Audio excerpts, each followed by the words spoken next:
Teman-teman, mari kita satu dalam doa. Bapa yang baik, terima kasih Bapa untuk kesempatan yang Kau berikan pada sore hari ini. Kami dapat berkumpul dan belajar sedikit dari kebenaran firman-Mu. Kiranya Kau berkati pertemuan kami, Kau berkati hati dan pikiran kami, agar kami siap mendengarkan kebenaran-Mu. Terima kasih Bapa, kami serahkan pertemuan kami pada sore hari ini ke dalam tangan-Mu. Berkati Kau Bet yang akan membawakan firman, kiranya apa yang disampaikan berasal daripada-Mu saja. Terima kasih Tuhan, di dalam nama Tuhan Yesus kami telah berdoa dan mengucap syukur. Haleluya, amin. Shalom gengs, silakan kepada Kau Bet.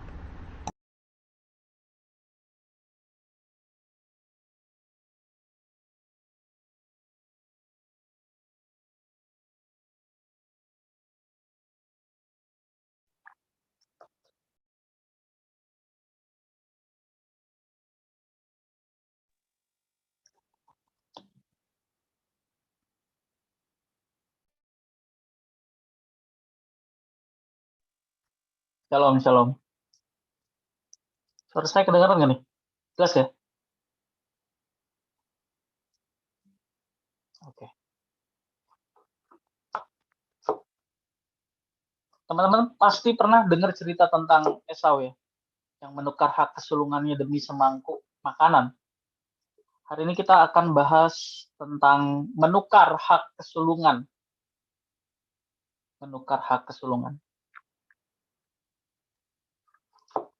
Kesempatan untuk menemukan gambar diri sesuai dengan kehendak dan rancangan Allah itu hanya diberikan kepada umat perjanjian baru. Jadi menemukan diri secara ideal itu hanya diberikan, kesempatan ini hanya dimiliki oleh orang-orang perjanjian baru atau umat perjanjian baru. Umat perjanjian lama itu tidak memiliki kesempatan untuk menemukan gambar diri atau siapa dirinya di hadapan Tuhan secara ideal. Dan mereka tidak sanggup untuk melakukannya. Tidak sanggup. Kenapa? Karena mereka tidak memiliki fasilitas. Mereka tidak mempunyai kuasa. Atau di Yohanes 1 ayat 12 itu di sana katakan exousia ya. Kuasa untuk hidup sebagai anak-anak Allah. Jadi memang tuntutannya itu beda antara umat perjanjian lama dan perjanjian baru. Tuntutannya berbeda. Umat perjanjian lama sehebat apapun, meskipun dia tokoh ya, tetap saja standarnya berbeda dengan umat perjanjian baru. Kenapa? Karena mereka tidak mempunyai kemampuan. Mereka tidak mempunyai fasilitas untuk hidup sebagai anak-anak Allah. Kita buka dulu Yohanes 1 ayat 12-13.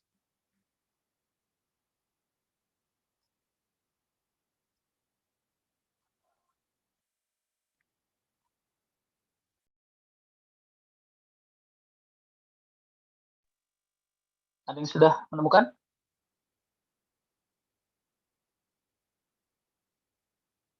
Yohanes 1 ayat 12-13.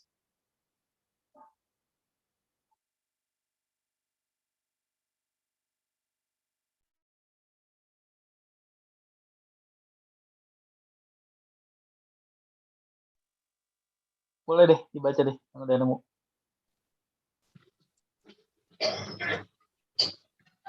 Yohanes 1 ayat yang ke-13. Orang-orang yang diperlakukan bukan dari darah. Yohanes 1 ayat 12-13. Yohanes 1 ayat 12-13. Tetapi semua orang yang menerimanya diberinya kuasa supaya menjadi anak-anak Allah, yaitu mereka yang percaya dalam namanya. Orang-orang yang diperanakan bukan dari darah atau dari daging, bukan pula secara jasmani oleh keinginan seorang laki-laki, melainkan dari Allah. Oke, tetapi semua orang yang menerimanya diberinya kuasa supaya menjadi anak-anak Allah. Jadi kemampuan untuk menjadi anak-anak Allah itu hanya diberikan kepada umat perjanjian baru. Maka umat perjanjian baru itu disebut juga sebagai umat yang lahir di zaman anugerah ya. Anugerah itu salah satu pengertiannya adalah pemberian cuma-cuma tanpa memandang kelayakan si penerima. Tetapi semua orang yang menerimanya diberinya kuasa supaya menjadi anak-anak Allah, yaitu mereka yang percaya dalam namanya. Orang-orang yang diperanakan bukan dari darah atau dari daging, bukan pula secara jasmani oleh keinginan seorang laki-laki, melainkan dari Allah. Nah, kata anak Allah dalam Roma 8:14, anak Allah itu apa sih? Anak Allah adalah orang-orang yang dipimpin oleh Roh Allah. Jadi umat perjanjian lama itu tidak bisa mendapat pimpinan Roh Allah atau Roh Kudus karena umat perjanjian lama itu belum ada Injil, belum ada firman. Jadi anugerah yang di dalamnya ada penebusan, ada Roh Kudus, ada Injil dan penggarapan firman Tuhan lewat peristiwa hidup itu satu paket. Jadi kalau ditanya, kok umat perjanjian lama tuntutannya tidak seperti umat perjanjian baru? Belum ada Injil, belum ada Roh Kudus. Belum ada Roh Kudus. Roh Kudus tidak bisa memimpin mereka untuk menjadi anak-anak Allah. Mereka tidak bisa dituntut memiliki standar menjadi anak-anak Allah yang ideal. Nggak bisa. Kenapa? Karena tidak punya kemampuan itu. Nah, inilah yang disebut sebagai hak kesulungan. Orang-orang yang tinggal di zaman perjanjian baru adalah orang-orang yang memiliki hak kesulungan. Atau disebut juga karunia sulung roh. Kita buka Roma 8 ayat 29.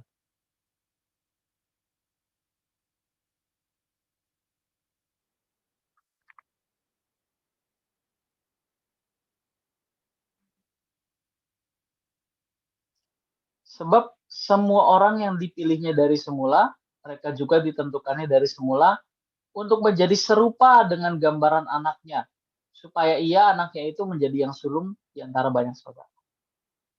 Siapa yang sulung? Yang sulung itu Tuhan Yesus. Tuhan Yesus itu manusia pertama yang sempurna. Tuhan Yesus menjadi yang sulung di antara banyak saudara. Siapa banyak saudara kita?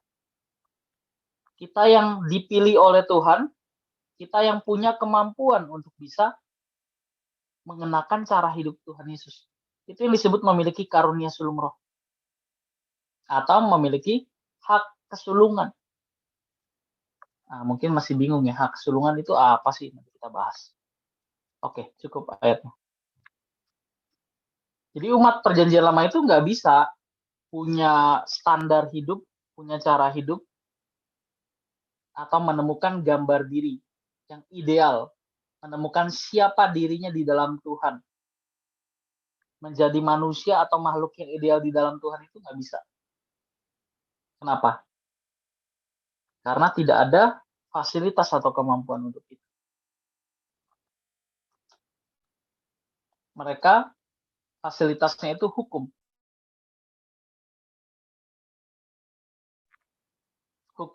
Hukum yang menjadi fasilitasnya.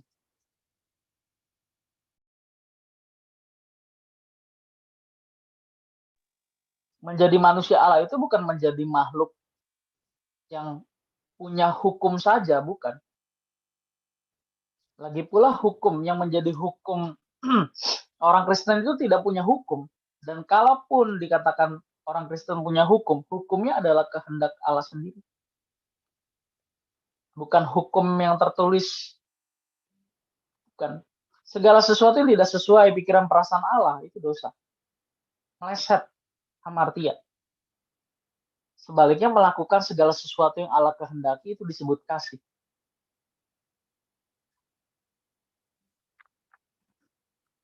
Jadi kuasa untuk hidup sebagai anak-anak Allah adalah kemampuan untuk hidup dalam pimpinan roh. Kuasa untuk hidup, yang tadi kita baca Yohanes 1 ayat 12 Pada setiap orang yang menerimanya diberinya kuasa supaya menjadi anak-anak Allah. Nah, kuasa untuk hidup sebagai anak-anak Allah adalah kemampuan untuk hidup dalam pimpinan Roh. Jadi bukan lagi diatur oleh hukum, tapi kita hidup dalam pimpinan Roh. Dan Tuhan hanya menyediakan fasilitas, hanya menyediakan paket ini untuk orang percaya yang ada di zaman anugerah, zaman kasih karunia. Maka kenapa ini digambarkan sebagai hak sulungan? Karena hak sulungan itu adalah sesuatu yang sangat berharga. Sesuatu yang sangat penting dan sangat berharga. Sesuatu yang sangat penting dan sangat berharga.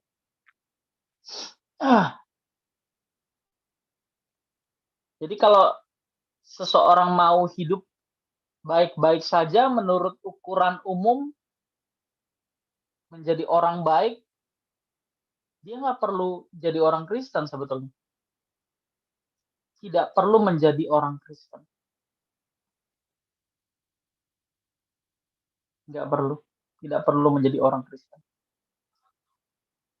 Tapi kalau kita bicara standar orang Kristen itu adalah orang-orang atau manusia yang dipanggil untuk mencapai standar kesucian dan kebenaran Tuhan.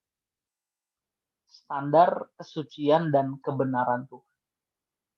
Jadi yang jadi standarnya, yang jadi ukurannya bukan hukum yang tertulis ya. Bukan. Tapi Allah sendiri. Allah sendiri. Emang bisa? Bisa. Karena kita punya kemampuan tadi. Yohanes 1 ayat 12. Kemampuan itulah yang memampukan kita untuk hidup dalam pimpinan Roh. Jadi kuasa dalam Yohanes 1 ayat 12 kepada setiap orang yang menerimanya diberinya kuasa supaya jadi anak-anak Allah. Kuasa di situ adalah kuasa untuk hidup sebagai anak-anak Allah adalah kemampuan untuk hidup dalam pimpinan Roh. Kuasa untuk hidup sebagai anak-anak Allah adalah kemampuan untuk hidup dalam pimpinan Roh. Ini saya ulang-ulang terus dari tadi.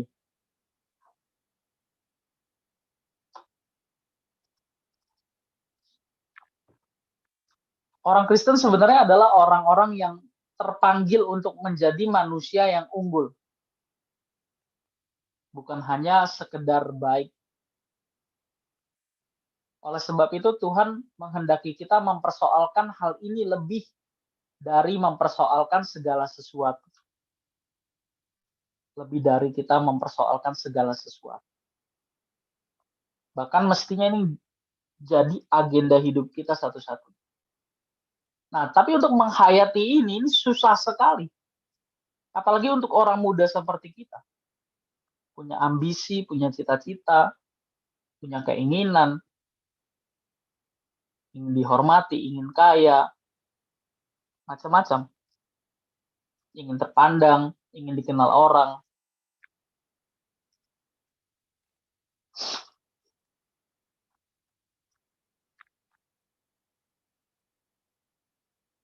Memburu menjadi manusia yang unggul di hadapan Tuhan. Memburu menjadi manusia yang unggul di hadapan Tuhan.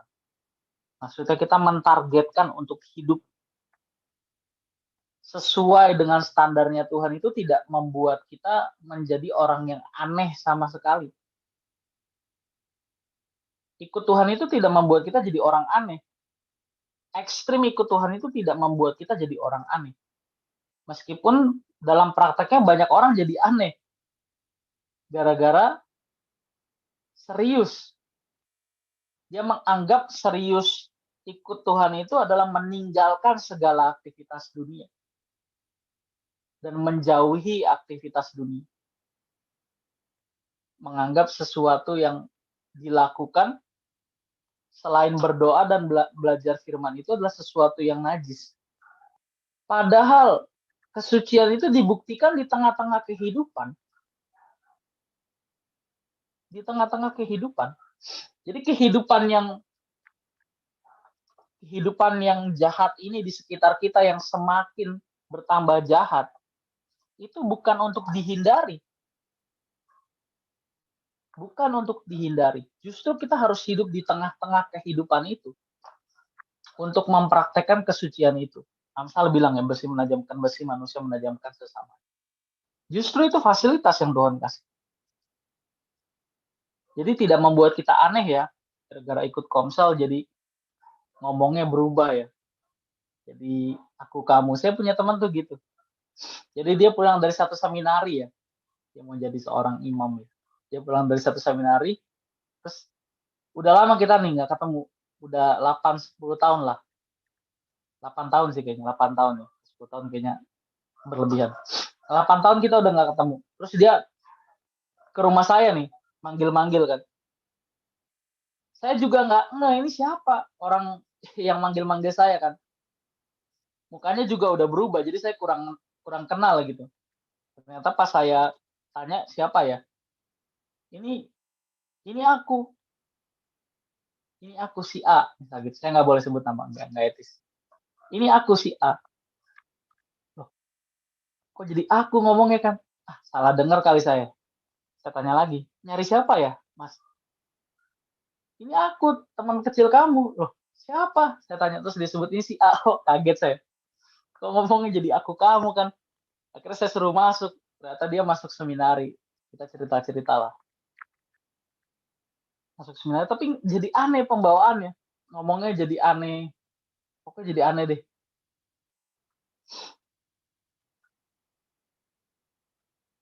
Ikut Tuhan itu nggak buat kita jadi aneh ya.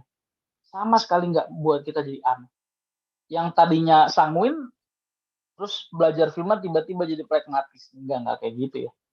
Atau sebaliknya yang pragmatis tiba-tiba jadi sanguin. Enggak juga. Tetap dengan kepribadian kita. Dengan ciri khas kita. Tapi kita punya cara hidup yang benar. Jadi nggak membuat orang jadi orang yang kampungan, orang yang aneh ya.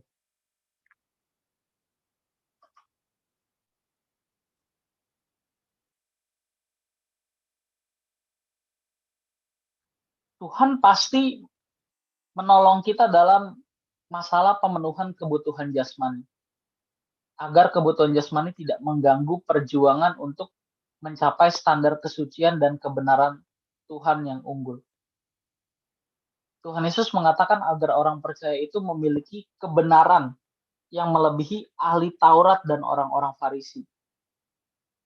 Yaitu melebihi tokoh-tokoh agama. Nah, ini juga sering saya mention ya.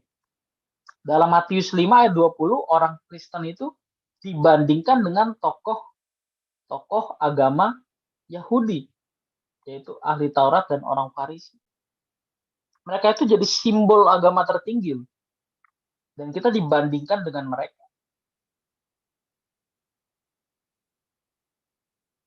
Sekali lagi, Tuhan Yesus mengatakan agar orang percaya memiliki kebenaran melebihi ahli Taurat dan orang Farisi. Kita buka deh Matius 5 ayat 20.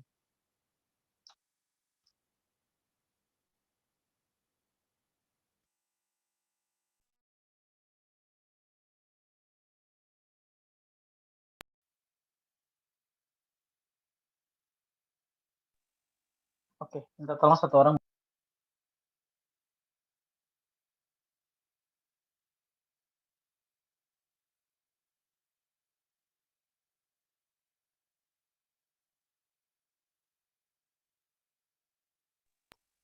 Siapa nih? Baca.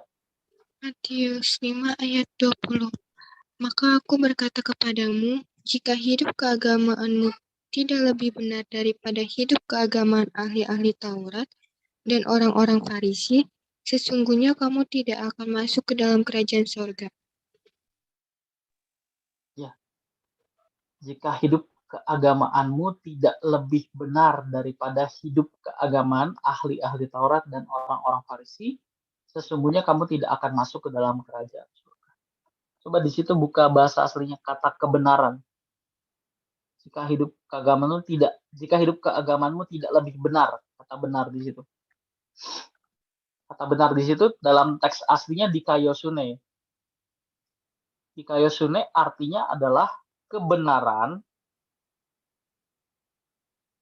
yang berhubungan dengan tingkah laku, baik yang kelihatan maupun yang tidak kelihatan. Yang tidak kelihatan apa? Cara berpikir, keadaan batin seseorang. Jadi kalau cara tingkah laku kita, baik yang kelihatan maupun tidak kelihatan kita, yaitu cara berpikir dan keadaan batin kita, tidak lebih baik daripada orang Farisi dan ahli Taurat, kita nggak bisa jadi orang-orang yang digolongkan sebagai anggota keluarga kerajaan.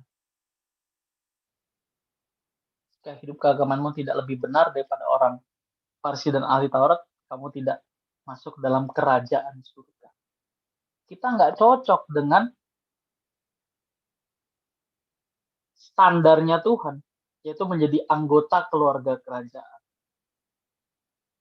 Nggak cocok. Nah, banyak orang lebih mengingini rumah, mobil, kehormatan, pangkat, dan fasilitas lain yang serba terbaik menurut ukuran orang-orang dunia. Nah, orang baru sadar ketika orang itu menutup mata. Ternyata orang itu miskin dalam keabadian. Kalau hal-hal ini juga dilakukan oleh orang Kristen,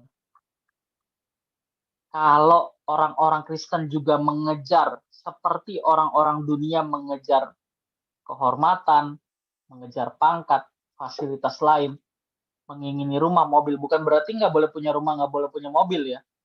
Tapi kalau kita inginnya membangun nyaman di bumi ini, kita mengejar kenyamanan seperti orang dunia mengejar kenyamanan. Ini yang disebut sebagai menukar hak kesulungan. Saya ulang ya. Kalau hal ini dilakukan oleh orang Kristen, yaitu mengejar apa yang orang dunia kejar, berarti ini sama dengan menukar hak kesulungannya dengan semangkuk makan. Kenapa? Dia tidak berusaha atau kita tidak berusaha untuk menjadi seperti yang Tuhan mau. Padahal kita dipilih Tuhan, kita ditargetkan Tuhan untuk menjadi orang-orang yang memiliki kualitas yang unggul.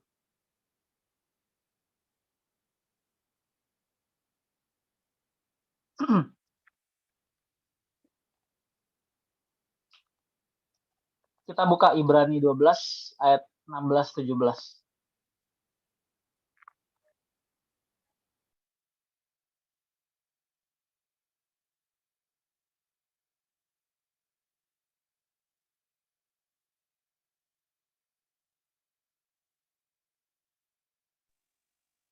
Oke. Pani baca deh, Pani.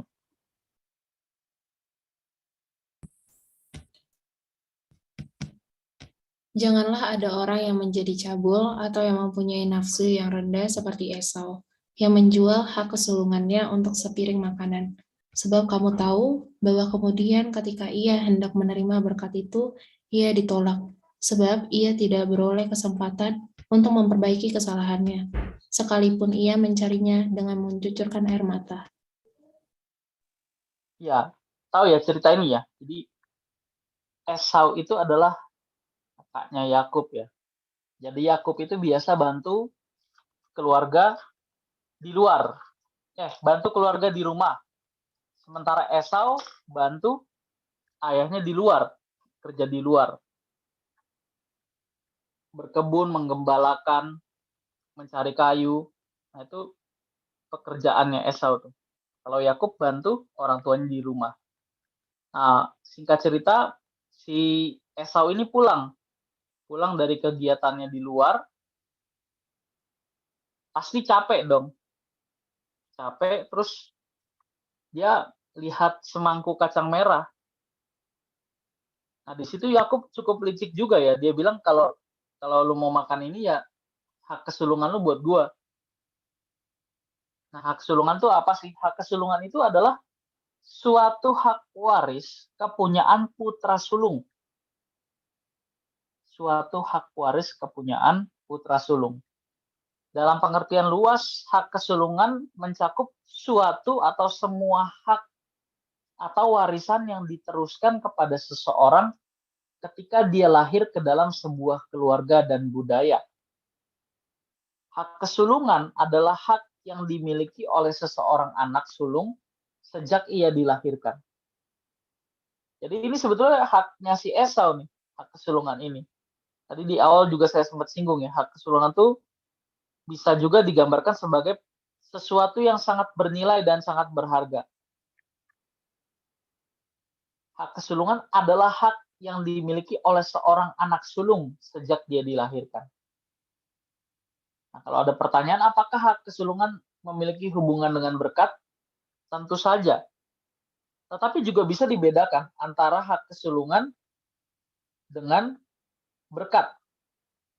Apa bedanya hak kesulungan dengan berkat? Oke, kita bahas ya. Kalau hak kesulungan itu otomatis dimiliki oleh seorang anak sulung. Otomatis dimiliki Esau. Sementara berkat itu diberikan secara khusus oleh bapak, ayahnya maksudnya, kepada anak-anaknya melalui penumpangan tangan. Contohnya waktu Israel memberkati 12 anak-anaknya. Masing-masing mereka mendapatkan berkat sendiri-sendiri, sebagaimana isi hati Israel kepada masing-masing anaknya itu. Hak kesulungan juga bermakna rohani. Hak kesulungan itu bermakna jauh lebih dalam secara rohani. Yang pertama adalah seseorang yang mempunyai hak kesulungan berarti berhak menjadi imam dari seluruh keluarga besarnya atau sukunya. Maksudnya menjadi perantara antara Tuhan dengan anggota sukunya. Kemudian hak kesulungan, seseorang yang mempunyai hak kesulungan mewarisi otoritas ilahi dari bapaknya dalam nama dan kepemimpinan. Kemudian yang ketiga, hak kesulungan juga berarti mendapatkan warisan dalam jumlah 2 kali lipat dibandingkan dengan saudara-saudaranya yang lain. Nah, kalau kita baca di Alkitab, khususnya di kisah Esau dan Yakub ini, hak kesulungan ini bisa berpindah ke anak yang lain jika si anak sulung itu memilih untuk menolaknya.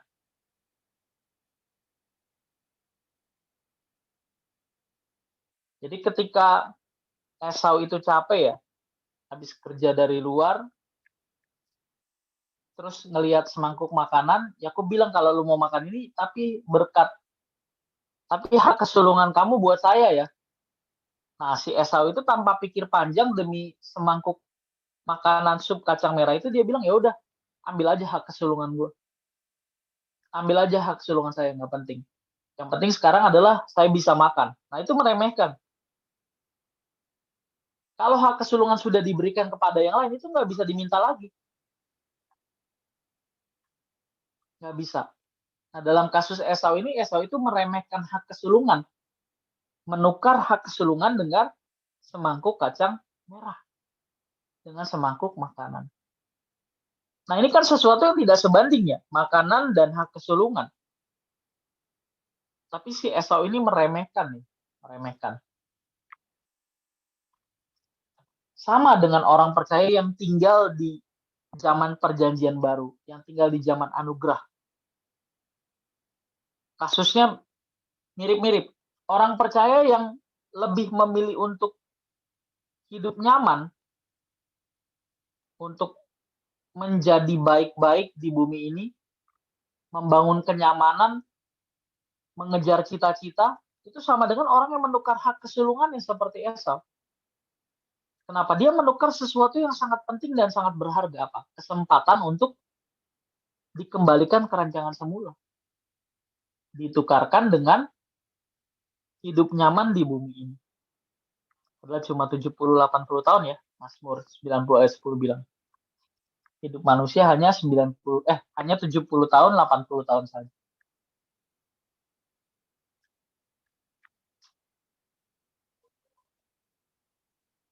Orang Kristen yang memiliki karunia sulung roh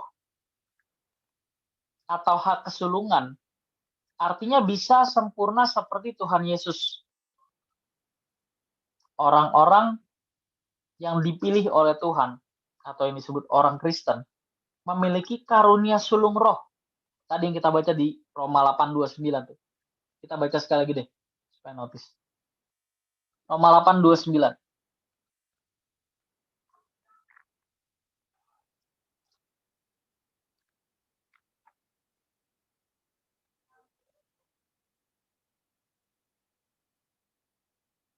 Sebab semua orang yang dipilihnya dari semula. Nah, ini Tuhan yang kasih kita hak kesulungan ya. Ini kalau kita ibaratkan ya, kita gambarkan sebagai hak kesulungan. Semua orang yang dipilihnya dari semula, semua orang yang diberikan hak kesulungan atau karunia sulung roh, mereka juga yang ditentukannya dari semula untuk menjadi serupa dengan gambaran anaknya. Supaya anaknya itu menjadi yang sulung dari antara banyak saudara. Setelah Tuhan Yesus berhasil membuktikan ketaatannya sebagai manusia yang berkenan di hadapan Bapa, orang percaya pun bisa seperti Tuhan Yesus. Nah, ini disebut sebagai karunia sulung roh. Tuhan Yesus menjadi yang sulung dari antara banyak saudara. Karunia sulung roh. Kita punya kesempatan untuk bisa sempurna sama seperti Tuhan Yesus. Orang yang gagal mencapainya karena fokus dan arah hidup atau orientasinya tidak pada perkara-perkara rohani. Ini sama dengan menukar hak kesulungan. Orang yang gagal mencapai kesempurnaan atau standar kesucian Allah karena fokus dan arah hidupnya itu tidak pada perkara-perkara rohani. Ini sama dengan menukar hak kesulungan. Sama. Jadi penyesalan atas menukar hak kesulungan hanya bisa digambarkan dengan ratap tangis dan kertak gigi. Tapi penyesalan yang dalam sekali. Jadi kalau Tuhan berfirman, kumpulkanlah harta di surga, maksudnya adalah agar kita memperbaiki keadaan jiwa kita untuk diisi dengan kebenaran Tuhan dan mengganti segala sesuatu yang busuk yang ada di dalam jiwa dengan kebenaran Tuhan. Nah, hal ini juga berhubungan dengan nasihat Tuhan Yesus untuk mengumpulkan harta di surga dalam khotbah di bukit dalam Matius 5 dan Matius 7. Matius 5-7. Yaitu ketika Tuhan meletakkan dasar moral atau dasar standar kebaikan untuk umat perjanjian baru.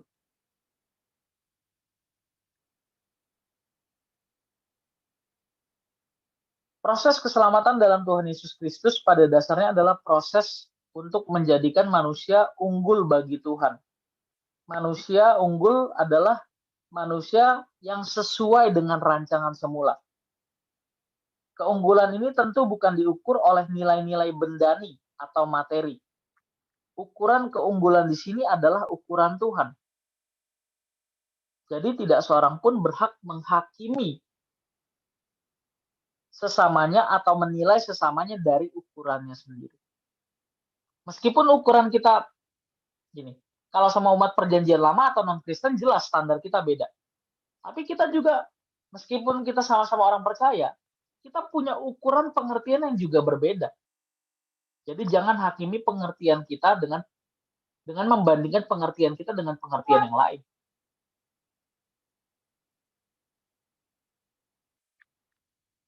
Tidak seorang pun berhak menghakimi sesamanya dan menilai dari ukurannya sendiri. Untuk menemukan keunggulan ini, seseorang harus belajar kebenaran firman Tuhan. Untuk menemukan, ternyata orang Kristen itu ditargetkan untuk menjadi manusia yang unggul, menjadi manusia Allah, man of God. Nah, keunggulan itu baru bisa ditemukan kalau orang belajar firman seperti kita sekarang. Baru dia menyadari, ternyata standar hidup orang Kristen itu bukan menjadi orang baik, bukan. Bukan jadi orang baik saja. Standar orang Kristen adalah melakukan kehendak Bapa. Melakukan kehendak Bapa dan berbuat baik itu dua hal yang berbeda.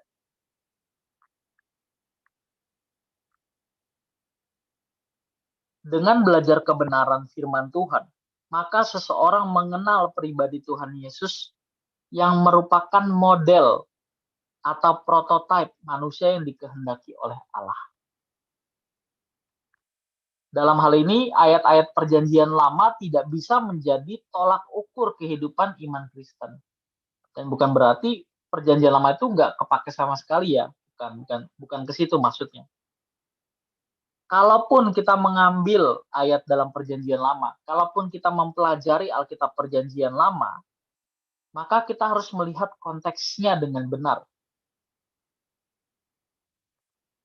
Dari perjanjian lama kita bisa menemukan gambaran diri atau manusia yang dikehendaki oleh Allah secara umum itu seperti apa dari perjanjian lama.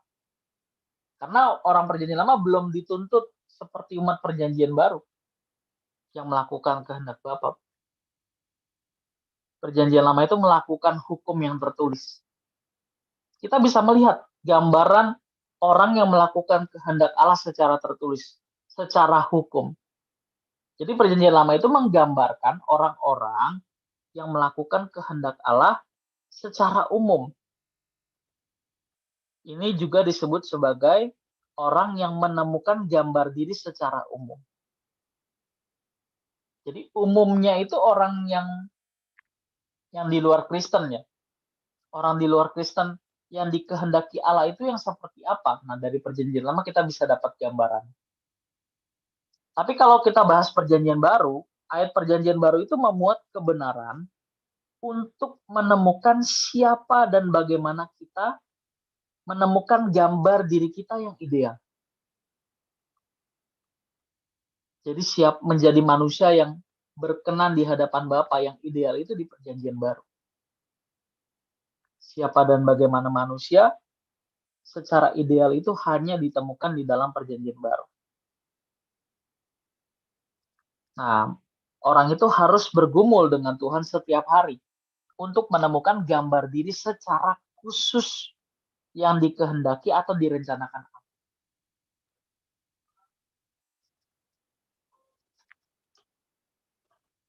Semua orang percaya memperoleh panggilan ini untuk masuk dalam proyek menjadi manusia unggul bagi Tuhan. Orang percaya harus mempertaruhkan segenap hidupnya bagi Tuhan. Tanpa pertaruhan segenap hidup, kita tidak akan bisa menjadi manusia yang dikehendaki oleh Allah. Kenapa? Umur atau durasi hidup kita terbatas. Kalau umur kita 1000 tahun, kita masih bisa mikir ya, oh nanti masih 900 tahun lagi, atau masih 500 tahun lagi.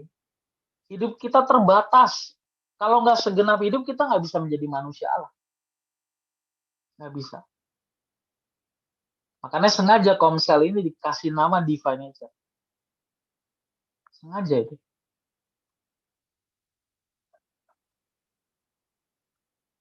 Tanpa pertaruhan segenap hidup, orang tidak akan pernah menjadi manusia seperti yang dikehendaki oleh Allah. Pertaruhan segenap hidup artinya harus sungguh-sungguh serius. Bukan kegiatan sambilan. Bahkan tadi dikatakan, agenda satu-satunya dalam hidup kita.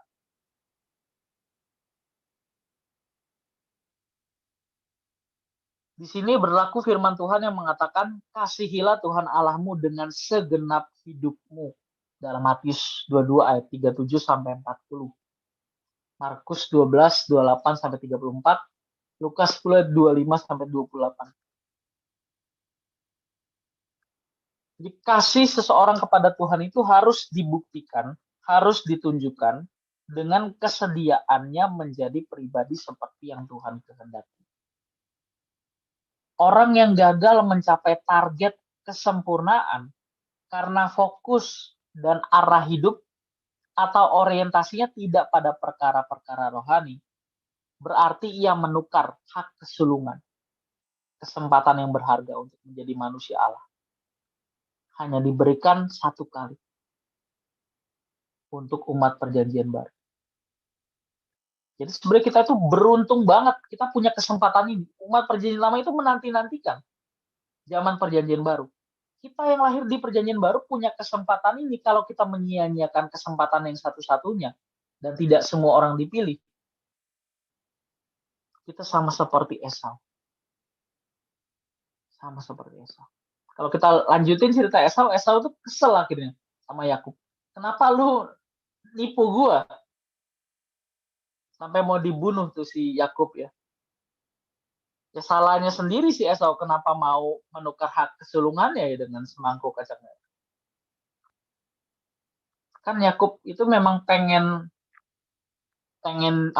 mendapat berkat itu ya. Nah, sementara Esau yang punya sesuatu yang sangat bernilai dan berharga itu malah menyia-nyiakan. Oke, kita cukup sampai di sini. Ada pertanyaan?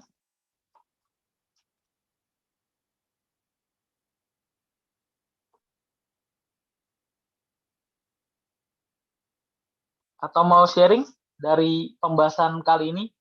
Apa yang didapat? Aku mau tanya, Obed. Ya.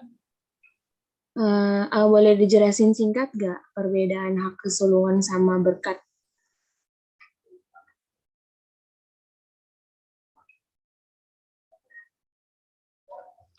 Hak kesulungan itu pada dasarnya menempel, otomatis diberikan kepada anak sulung. Yang di dalamnya memuat berkat, memuat warisan, memuat hak, memuat berkat yang berlipat ganda, memuat kesempatan untuk bisa bersekutu dengan Allah. Jadi tadi ada 3 hal ya. Bentar, saya ulangi. Jadi yang pertama, hak kesulungan itu adalah orang yang mempunyai hak kesulungan berarti berhak menjadi imam dari seluruh keluarga besarnya. Itu yang pertama.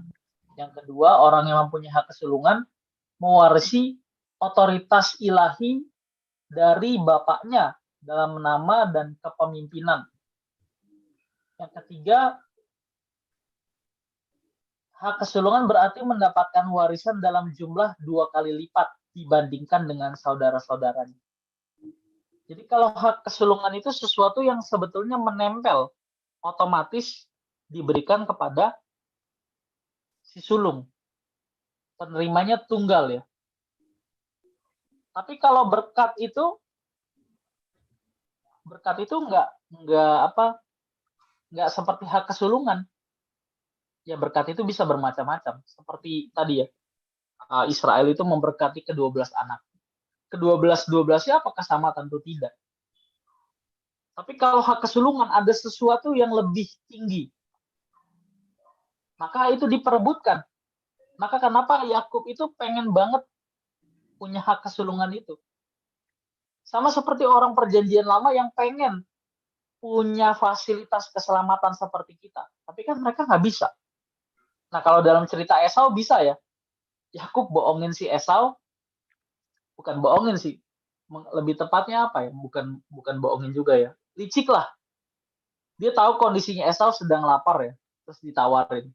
Tapi kalau lu mau makan ini, lu kasih dong hak kesulungannya buat gua. Nah, mestinya Esau yang tahu kalau itu sesuatu yang sangat bernilai dan berharga, harusnya dia tidak semudah itu memberikannya. Atau menyia-nyiakannya. Nah, poinnya di situ tuh. Jadi kalau berkat itu bisa bermacam-macam bentuknya, tapi kalau hak kesulungan itu sesuatu yang hanya diberikan kepada si sulung itu. Untuk menjadi penerus, yang di dalamnya itu ada banyak, bilangnya apa ya, banyak hak waris, merupakan suatu hak waris kepunyaan putra sulung.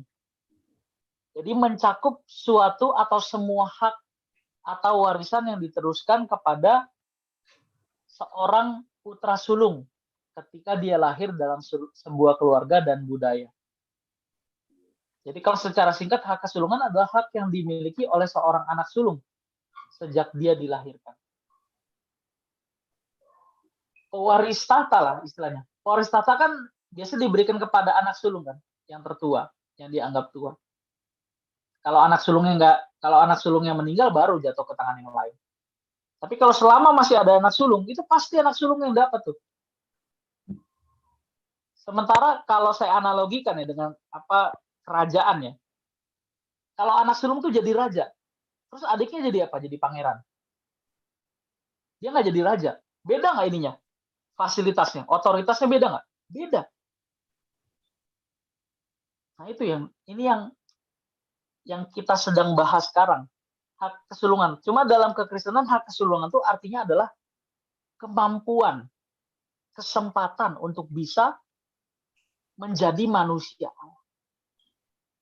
yang hanya diberikan kepada umat yang ada di dalam perjanjian baru. Satu, kita tinggal di dalam perjanjian baru. Dua, kita dipilih Tuhan. Kan belum tentu orang yang tinggal di zaman perjanjian baru dipilih Tuhan semua. Enggak kan? Tapi kita beruntung. Satu, kita tinggal di zaman perjanjian baru. Dua, kita dipilih Tuhan untuk itu. Jadi betapa mahalnya ini hak kesulungan. Potensi atau kemampuan untuk bisa sempurna sama seperti Tuhan Yesus. Roma 8:29 tadi. Kira-kira begitu. Iya, oke, Obed. Makasih ya. Oke. Sama ini sih, satu lagi. Tadinya kan aku mikir tuh,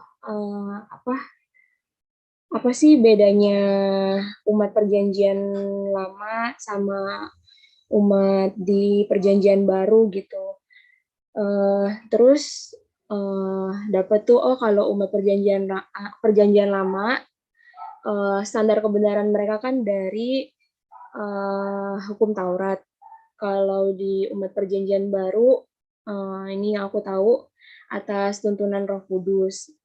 Terus aku coba cari tahu lagi. Oke, di umat perjanjian lama itu kan mereka melakukan apa yang ada di hukum Taurat. Nah, kalau di perjanjian baru, berarti kan ini tolak ukurnya lebih kepada hati nurani. Berarti kalau misalnya hatinya menyimpang, itu sudah dikatakan tidak berkenan di hadapan Allah. Nah, tadinya tuh aku bingung, bukannya yang di perjanjian lama juga begitu. Misalnya, kalau misalnya hati umat di perjanjian lama juga kalau hatinya menyimpang, kan Allah tidak berkenan. Nah, tapi tadi pas Obed bawa sharing hari ini, aku dapat satu pengertian tentang ternyata perbedaannya itu kalau kita umat perjanjian baru punya kesempatan untuk dikembalikan ke rancangan semula, atau kita punya kesempatan untuk sempurna atau menjadi seperti yang Allah inginkan. Nah, sementara di perjanjian lama, ini aku benar gak? Mereka itu tidak punya kesempatan untuk dikembalikan ke rancangan semula, atau mereka tidak punya kesempatan untuk jadi sempurna. Betul gak? Betul. Ya, oke. Jadi beda ya, melakukan kehendak Allah tapi nggak ideal. Itu namanya melakukan kehendak hukum. Ini kehendak Allah juga, tapi nggak ideal. Belum seperti yang Allah mau. Belum seperti tuntutan yang Allah mau. Nah, itu kehendak hukum. Perjanjian lama. Perjanjian baru itu betul-betul mesti kita berurusan dengan Allah untuk tahu kehendak Allah. Maka kata dosa sebetulnya dalam perjanjian baru itu tidak mengandung kejahatan sama sekali. Kata hamartia atau meleset yang banyak muncul dalam perjanjian baru, kata dosa, itu tidak mengandung kejahatan sama sekali. Loh, kok bisa kata dosa tidak mengandung kejahatan sama sekali? Maksudnya gimana? Maksudnya adalah segala sesuatu yang tidak sesuai pikiran perasaan Allah, tidak sesuai dengan kehendak Allah, itu meleset, belum berkenan, atau dosa dalam perjanjian baru. Sekali lagi, kata ini tidak mengandung kejahatan. Kata hamartia itu tidak mengandung kejahatan sama sekali. Jadi betapa sulitnya kita bisa melakukan kehendak Bapa itu. Maka kita perlu fasilitas. Kita diberi kemampuan itu. Fasilitas itu apa? Roh Kudus, Injil, dan sarana lewat peristiwa atau setiap permasalahan yang terjadi dalam hidup kita. Di mana kalau kita mengerti kebenaran Allah, kita mampu melakukan kebenaran Allah itu lewat fasilitas yang Allah berikan itu. Jadi firman sebagai pengetahuan, sebagai cara pandang, lalu Roh Kudus mengajar agar firman itu semakin berkembang, dan Roh Kudus menerjemahkan firman itu ke dalam situasi konkret. Allah turut bekerja dalam segala perkara untuk mendatangkan kebaikan bagi orang yang mengasihi Dia.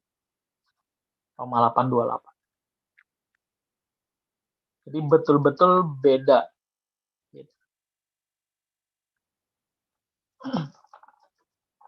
Jadi Kristen itu bukan agama sebetulnya, ya, tapi jalan hidup, cara hidup. Cara hidup mencari maunya Bapa, lalu belajar melakukan kehendak Bapa itu. Oke, ada lagi yang mau sharing apa yang didapat hari ini? Atau ada yang mau ditanyakan? Boleh.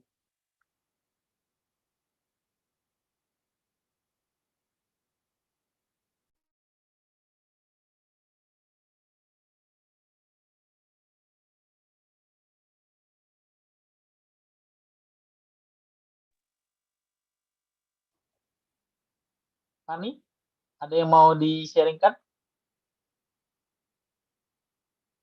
Belum. Oke. Sherry?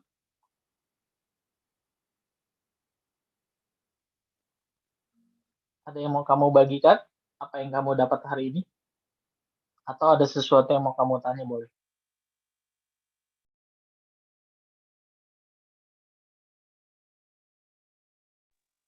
Belum ya? Hero? Belum, oke. Ezra? Belum kok. Belum ya? Oke, Gary? Gary baru masuk terus ditanya bingung. Ini apa sih? Ada pertanyaan, Ger? Atau mau men-sharingkan sesuatu?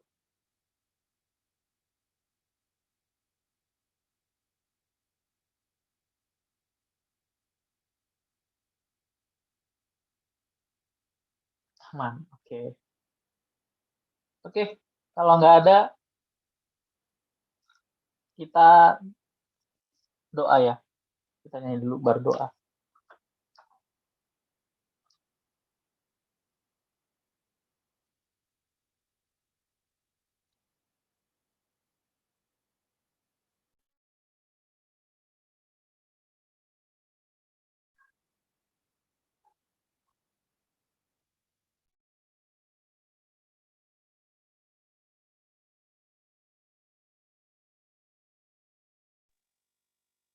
Lagu ini.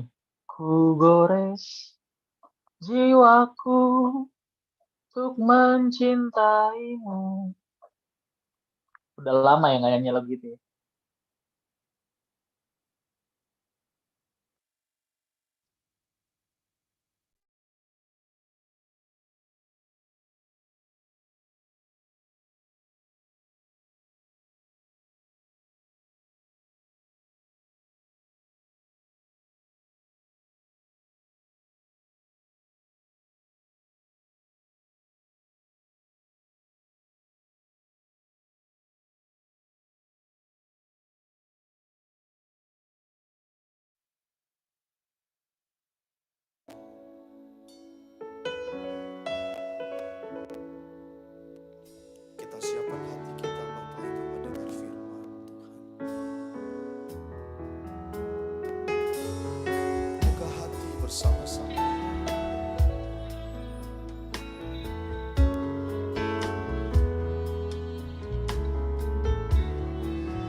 Sama-sama Bapak Ibu, angkat suaramu, sembah Dia, katakan Ku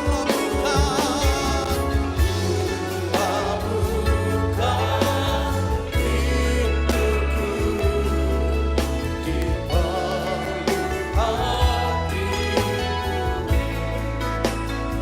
Untuk Kau merasa Tuhan,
sejambut kita bangkit berdiri di hadapan Tuhan. Bapak Ibu, kita bangkit berdiri.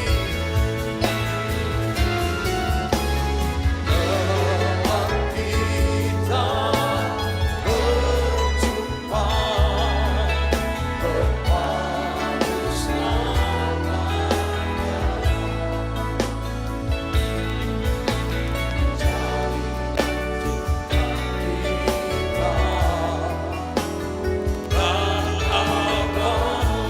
Jalinan cinta kita nan abadi, jalinan cinta kita nan abadi.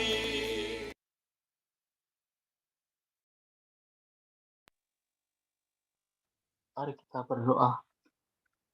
Bapa, kami bersyukur ya Bapa, kami masih diberikan kesempatan untuk bernafas. Juga kesempatan demi kesempatan kami masih boleh diizinkan untuk mendengarkan sebagian dari kebenaran firman-Mu. Mampukan kami ya Tuhan, berjuang sampai akhir. Mampukan kami ya Tuhan. Terus ingatkan kami kebenaran-Mu yang telah kami pelajari ya Roh Kudus. Ajar kami yang masih muda ini. Kiranya Bapa mau terus menambahkan kami pengertian demi pengertian, agar kami mampu mencapai standar seperti yang Kau kehendaki.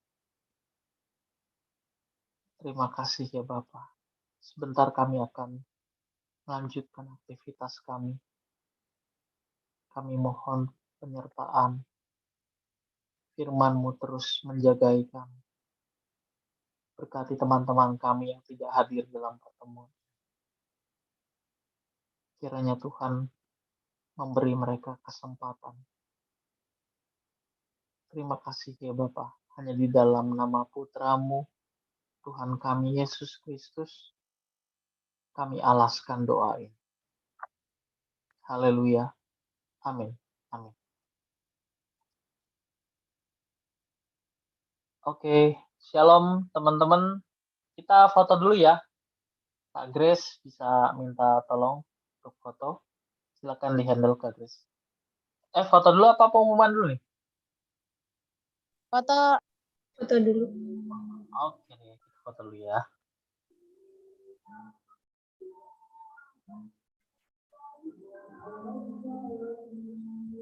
Iya.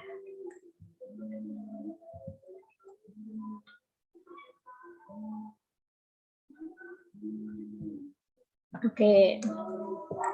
Cherry mau on cam nggak, Cherry?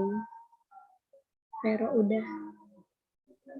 Oke, nggak apa-apa. Yang nggak bisa on cam connection kali ya, Kak Grace. Iya, oke. Oke, kita foto ya. 2 kali. 1, 2, 3. Ting. 1 lagi. 1, 2, 3. Ting. Oke. Oke, sudah. Terima kasih.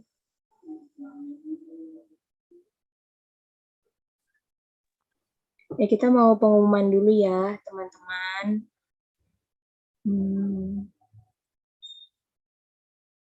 Ada slide-nya nggak? Ajian aku kirim di WA. Bentar, cek dulu. Oh ya, oke.